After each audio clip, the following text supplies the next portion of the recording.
All right, I want to do a video on a fly I just found the other day. Took it out for a test run. Did real well with it. This is the brown trout hog hunter streamer. This is a pattern I found in a book. Looks to have been originated by Ben Ferimsky. I'm not too familiar with him, but I saw the streamer, liked the looks of it, looked into tying it, and it's got a really nice combination of it being, fairly easy to tie, but really, really effective. And the cool thing about it is it doesn't use a ton of materials.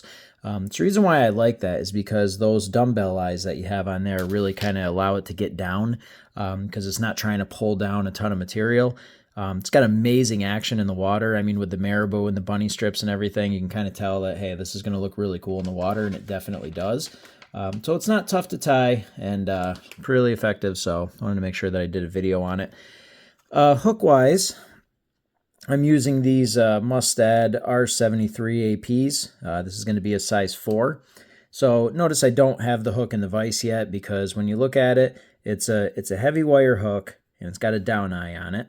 But what I'm going to do is right about here on the shank, I'm just going to cut that right off. I'm going to cut the point off. So to do that, I've got a basic pair of needle nose pliers here. And hopefully my wife never sees this video. Don't anybody that knows me ever send this to my wife. You can see the pink on there. This is from my wife's toolbox. I remember when we first met, she had a toolbox full of these pink tools, and I've made fun of her since the day we met about it. But what really kind of stinks is that since we moved in, I think I use those tools more than she ever has. So I don't want to I don't want to admit that they are functional, they are useful, and I want to try to keep that ruse going. So don't anybody show that to her, because I'm definitely using her tools again, which I seem to be doing quite a bit of lately. So you probably heard that popping noise. That's me just getting that wedged into the bottom end of those pliers. Pretty easy to get that cut off, so now I just have a bare shank here. So what I want is I want the eye to be facing up. So I'm going to orient that the way that I want. Slip that into my jaws, and we're good to go. Rock solid. All right, thread-wise, I'm going to use some UTC 140. This is going to be an olive. And I'm just going to get that started right at the eye. Just get a couple of wraps just to kind of establish my base. Come in, cut that off. Not going to go too far down the shank, but I'm going to double my way back, and first thing I'm going to tie in are those eyes. What I'm using are these tungsten predator eyes, chartreuse medium, and you want to leave a little bit of space behind that eye, because you're going to be tying in some materials, and you want to make sure that you can develop a nice head and not overcrowd that eye too much. So first thing I'm going to do is take these eyes. You can see how if you turn them, you can get them to a spot where you got a little bit of a deeper groove. That's where you want to tie those in. So I'm just going to take that, transfer it to the shank, get a couple of loose wraps on there just to gather it, pull it tight, and that'll pull those eyes right up to the shank. And we're just going to do some figure eights here to get those secured. Every time you cross over, really bite down on that thread. Make sure that every single one of those wraps is functional. And if you do that, you'll be able to feel the difference in how solidly those eyes are tied in there. Every wrap, really bite down on it. It's still capable of turning on you, but they certainly aren't going anywhere. One of the things that I do, I know I've mentioned many times, not a big glue guy, but a little shot of glue there will definitely help lock those thread wraps in. All right, next order of business, this fly uses a trailer hook. And to attach the trailer hook, what I've got is I got some braided line here. What I use this Yoziri Super Braid. Now, I'll be honest with you, this is not exactly your top-end braided fishing line, but you don't need it for that. You don't have to go out and buy, spider wire or anything like that. Fire line is good too. That's not too expensive, but you don't have to go crazy expensive with this because the purpose of the line here is really just to give a little bit of flexibility and primarily to withstand a hard strike from a fish.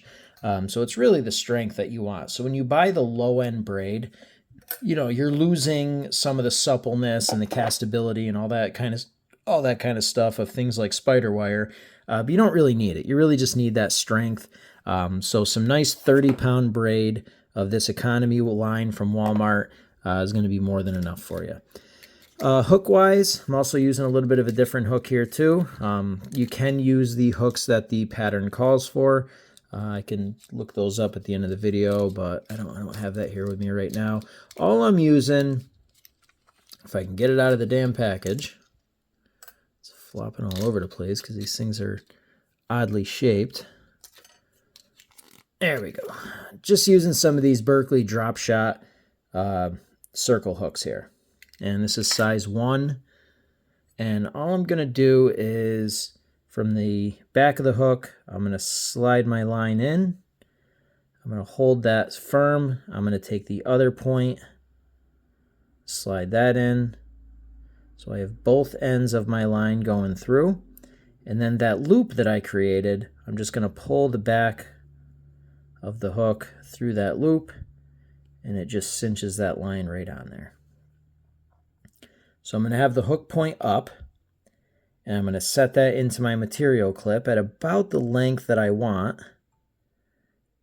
And then I'm just simply going to grab that with my thread, take a couple of nice firm wraps. This is another step where you really want to bite down on your thread. You want to make sure that that line is as secure as it can be. And what I'm going to do here is when I get to the eyes, I'm going to do another figure 8 pattern just to make sure that that's secure. And then I'm going to take my braided line, I'm going to separate it, and I'm going to bring it down on each side of my dumbbell eyes, and then tie that in behind the eyes. So I've got it tied in a couple of different directions, and that is definitely not going anywhere. I'm going to come in here with my razor blade, get that snipped off of there. Man, looks like I gotta switch out my razor blade. I want to make sure that that's always sharp. And I'll just make a few more wraps, finishing that up. Perfect. So that's not going anywhere.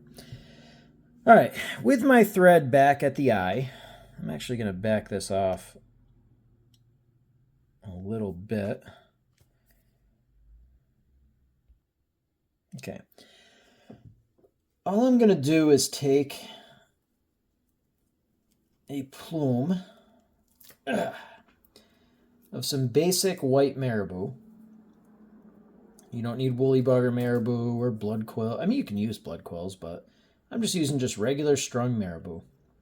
So I'm going to take some fibers, hold the points even, and rip it off. So I got a chunk about that big. And I'm going to do that twice. Just going to rip a chunk off, put it aside, go back to the quill, pull another chunk off, keeping all those tips aligned as best I can. On my desk, lay them on top of each other to double them up. And that'll give you a nice little tuft of marabou feathers. These are going to get tied in on the bottom, so I don't want them to go all the way to the end. So I'm going to go, yeah, that looks about good right there. Try to get it to where the tips maybe extend to where the hook starts. Keep that tie-in point measured out. Slide that up underneath the hook. And tighten it down with a couple of wraps. Now what I'm going to do before I really bite down on it is I'm going to separate the butt ends from the actual material. I'm just going to pull down on it to make sure that that is actually on the bottom of the hook shank, which it is. And then I'm really going to bite down, get that secured. And then I'm going to slip my scissors in here, keeping my thread out of the way. Getting all that tied in and secured with a couple of final wraps. Good. All right, so the marabou's on. And there's only a couple materials left to do. The primary body material is going to be some brown barred rabbit strips in ginger. So we're going to take a strip of this, and you can see how in one direction the fibers kind of flow backwards. So that's the direction you want to tie this in. No fancy technique or anything. I'm just going to take the tip of this. I'm going to lay it right down on top. And I'm just going to bring my thread with a couple of figure 8 wraps. Really bite down on it. Make sure that's good and secure. Part of the reason why we're using the UTC 140. Most of the materials that, well, not most, all of the materials that we're tying in, you're tying them in close proximity. You're not running your thread up and down the shank. You're just tying them in right around the head of the fly. So we want to make sure that we can really bite down with our thread and make sure that those materials are nice and secure. So now we'll come to the front and we'll just continue with our figure 8 wraps, getting all of that tied down. It's another step too if you want to throw in some glue. I don't really think that it's necessary. I mean, we're really biting down, and I think we're going to be just fine.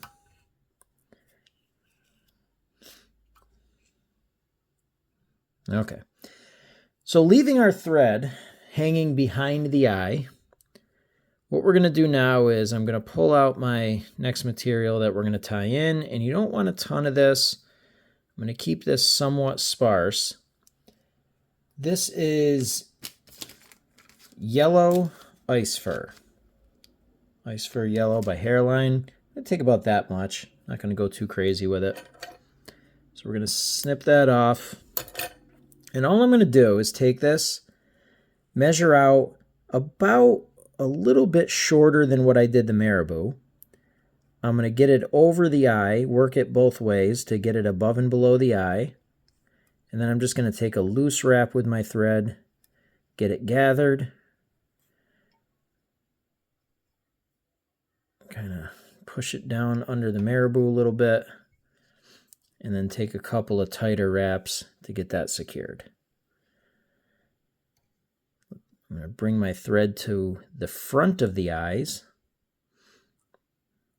secure that in the front as well, and then I'm going to flip my vise upside down, bring that material towards the back. Same thing, let's work it over the top of the eye, thread behind the eye, get that tied in, bring your thread back to the front. So before I do anything else, I'm just going to kind of go and say, all right, well, that's the end of my marabou. I can see the material on the other side. So I want to snip it to length at an angle right about there. And it doesn't have to be perfect. It definitely doesn't have to be exact. It doesn't matter. It's just going to blend in with the marabou anyway, so no biggie. That's what we got. All right. I'm going to cut the body length now just to get it out of my way because it's kind of flopping around here.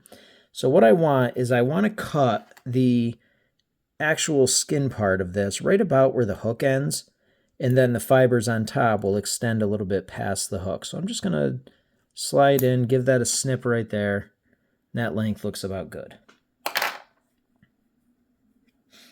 Back this off a little bit more.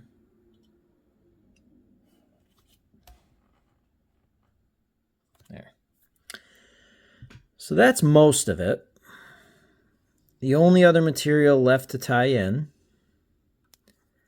I'm just trying to even that out a little bit before I do this. Just fill in that little gap. The final material is going to be some of this Montana Fly Company yellow barred brown marabou. It's yellow marabou with brown barring. here's a piece I already cut off, kind of looks like that. So I'm just going to dig in here, pull one of these fibers out. And I'm just going to work to gather them all. Pull them nice and tight and even. Ripping too many fibers off. Like that. Now you want a little bit of width to it. I'm not saying pull them completely together, but you want something like that. I'm going to hold that with my thumb. A little bit further up. I want this to kind of splay out a little bit. So I'm going to measure right about there. That looks like kind of the distance that I want. And all I'm going to do is I'm just going to do a real loose wrap with my thread, gathering all that marabou and allowing it to spread out. I'm not trying to pinch it all together. And I'm just going to go and take a couple of tight wraps to kind of lock that in place. And yes, it's going to do some wild stuff, but you can trim all that out after. So we'll hold this up. That hook eye is kind of buried, but that's okay. We can come in here and just start trimming this off until you get the primary stem, which I just did. Try to work all those fibers back. Now what you see here is a tuft of marabou. You can enclose that with thread if you want, but I actually kind of like it there. So I'm just going to leave some of it. I'm going to come in and trim off as much as I can underneath. Get some of that out of there.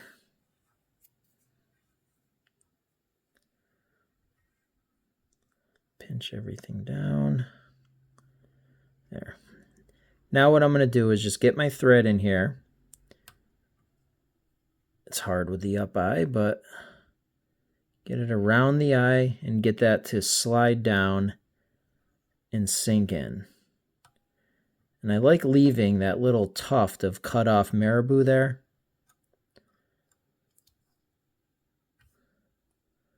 There. So once we get a few of those wraps in, we can come in here, slip in a whip finish.